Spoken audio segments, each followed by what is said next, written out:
You ಮಚ್ಚ. Same to you ಮಚ್ಚ. ಮಚ್ಚ 2025 ಎಷ್ಟು ಬೇಗ ಬಂತಲ್ವಾ ಮಚ್ಚ, ಗೊತ್ತೇ ಆಗಲ್ಲಲ್ವಾ? ಹ್ಞೂ ಮಚ್ಚ, ಗೊತ್ತೇ ಆಗಲ್ಲ ಮಚ್ಚ. ನ್ಯೂ ಇಯರ್ಗೆ ಎಲ್ಲರೂ ಹೋಗಿ ಪಾರ್ಟಿ ಮಾಡೋಣ ಮಚ್ಚ. ಇಲ್ಲಪ್ಪ, ನಾನು ಈ ವರ್ಷ ಡಯಟ್ ಮಾಡಬೇಕು ಅನ್ಕೊಂಡಿದ್ದೀನಿ.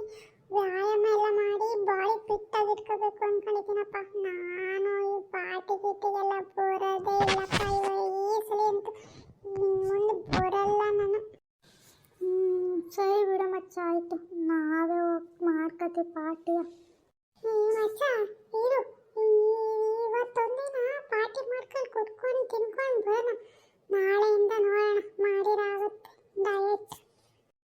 ಅಲ್ಲ, ಇವನು ಎಣ್ಣೆ ಅಂತಿದ್ದಂಗೆ ಇವತ್ತು ಡಯಟ್ ಮಾಡೋದೇ ಬೇಡ, ಯಾವಾಗಾರು ಮಾಡ್ಕೊಳ್ಳೋಣ ನಡಿ, ಎಣ್ಣೆ ಗಿಣ್ಣೆ ಕುಟ್ಕೊಂಡು ಪಾರ್ಟಿ ಮಾಡ್ಕೊಂಬರೋಣ ಅಂತಾನಲ್ಲ. ಮಚ್ಚ ಏನಷ್ಟು ಮಾಡ್ತಿದ್ಯಾ? ನಡಿ ಮಚ್ಚ, ಹೋಗೋಣ ಬೇಗ, ಟೈಮ್ ಆಯ್ತಲ್ಲೇ. ಇವನಿಗೆ ಯಾರ ಕೊಡಿಸ್ಬಿಟ್ರೆ ಒಳ್ಳೇದು, ಬಂದು ಕುಟ್ಕೊಂಡು ತಿನ್ಕೊಂಡು ಹೋಗ್ಬಿಡ್ತಾನೆ. ಅವನಂತೂ ₹1 ಬಿಚ್ಚರವಲ್ಲ. ಹ್ಞೂ ಮಚ್ಚ, ಹೋಗೋಣ ನಡಿ ಮಚ್ಚ, ಹೋಗೋಣ. ನನ್ನ ಎಲ್ಲ ಸ್ನೇಹಿತರಿಗೆ ಹೊಸ ವರ್ಷದ ಹಾರ್ದಿಕ ಶುಭಾಶಯಗಳು. 2025 ನಿಮ್ಮ ಜೀವನದಲ್ಲಿ ಖುಷಿ ಸಂತೋಷ ಎಲ್ಲ ಚೆನ್ನಾಗಿ ಕೊಡಲಿ ದೇವರು ಅಂತ ಬೇಡ್ಕೊತೀನಿ. Bye friends. Bye friends. Happy new year friends. Bye ಬಾಯ್.